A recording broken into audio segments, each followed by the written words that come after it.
د میدان وردګو ولایت په مرکز میدان ښار کې د یاد ولایت د بدني روزنې امریت له لوري د کونګ فو رمضاني جام سیالۍ ترسره شوې چې د کابل او میدان وردګو ولایتونو د 9 کلبونو څخه پکې 130 تنه ورزشکارانو سیالۍ ترسره کړې. دغه جام رمضاني جام دی ځکه د 3 ورځې وروسته روژه ده.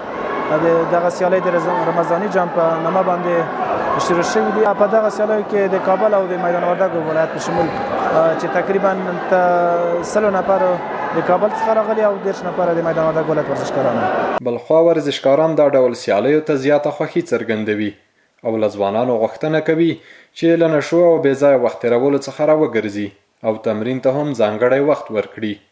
بسیار زیاد خوش هستیم. یک سپاس از امارات اسلامی به تمام ورزشکارا فامیل این مساعد برگزار کرده از سیگرت از چرس از چیزا دور هستند. دا پیغام ده چې له چرس او له سیګریټو زیاته استفاده ونه کړي او خپل تمرینات خپل کوم شي سره علاقه ده شوق ده هغه شوق خپل پر مخ ته ویسي یا مکتب یا کامپو یا کوم کس. ما فرآمد زیاد کرده به خاطر که در المپیک برای ما میدان‌های ورزشی ساخته.